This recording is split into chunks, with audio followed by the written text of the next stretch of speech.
So my name is Redmond O'Toole. I'm here today to show you guys about my 8-string guitar, the Brahms Guitar as it's called. The first case is my resonance box. It's like another body for the guitar. I think people expect it to give me volume, but it's not really what it gives. It resonates. It gives it almost like a little touch of reverb. So it helps to tighten up the bass, particularly in the guitar, because the guitar now, the 8-string, it's going much lower than a normal guitar. So it just really helps, and I explain it sometimes as being like a portable wooden floor that I can bring with me. We can test how clean the Royal Irish Academy stage is here, because if it's dusty, it'll move around. So I still use a little footstool, but only on its very lowest setting, on the left foot. And my spike here, I use a carbon fibre spike. I think it's a good conductor of the sound. And this is the guitar itself. It fits in a standard large classical guitar case. So this is a guitar built by Bert Kwakkel, the Dutch luthier. This is the third guitar he's built for me. And the spike goes in here just like a cello. I mean, this is just a standard cello end pin. It's a little bit longer than most of the cellists would use. And it's blunted. I don't have the pointy spike. I don't need it because I always have either my resonance box or I have a sort of a portable little stand that I use as well in the absence of the resonance box. A lot of people ask, why don't we just put the spike straight into the ground? So I've met some people trying like this, and you know, even if I make the spike quite long, you can see it's wobbly there, and you end up with a very straight up thing, which doesn't really, well, let's say it doesn't really work for me. Maybe somebody could find a way. So I found that the spike has to be as short as possible. It is at an angle, it's not straight. And I think it also plays, especially here with the camera, you can see that there's a bit of an optical illusion with the neck. If I show you the neck, the frets are splayed. So starting up here, you have quite an angle on there, and then same on the bridge. And every other fret in the middle has to come into line. Essentially, if you imagine that if the nut here and the bridge were to meet at a central point out on the floor, that this whole thing would work like a compass. And there's a central point there, and each fret is based on that central point. That's probably somewhere around the beginning of the stage there. So once you cut a line across it with the strings, all the intonation works out. So this maybe seems a bit excessive, but what this does, this allows the Brahms guitar to exist, because this is not a standard 8-string guitar.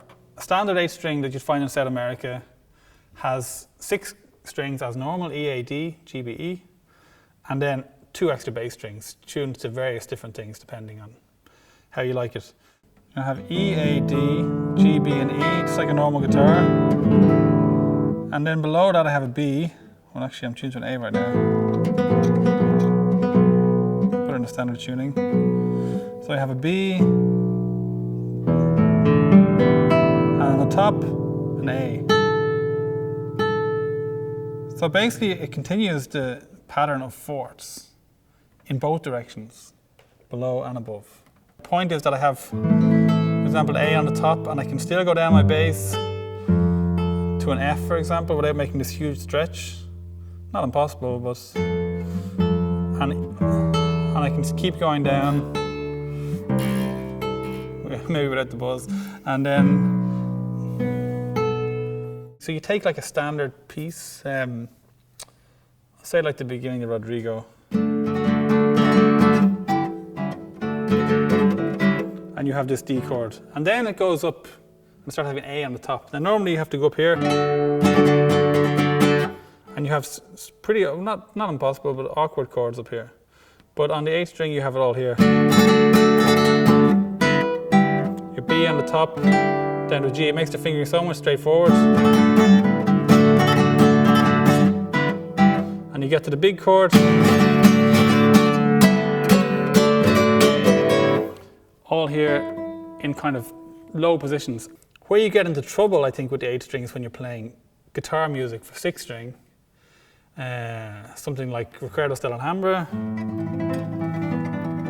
And you know, where you normally have this nice tremolo on the top string, well, you don't anymore. You've got another string in the way, so your tremolo is on the top string is actually on your second string, and that's, you know, not insurmountable, but it's not as free as just throwing your fingers across the top string. So sometimes in guitar pieces, you can get that kind of sensation where the extra strings are in the way, and of course, strumming the guitar, you have too many strings, so you have to kind of cover things. You have to cover notes with your thumb, or using the side of your left hand, you can kind of you can deaden the top string, but of course, again, it's not ideal.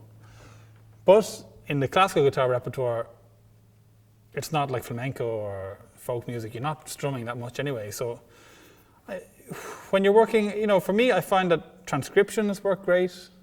The transcriptions that are already known, but also new ones. And the other thing is early music, Dowland. Of course, Bach works great, but if you play Dowland, you basically play from the lute tab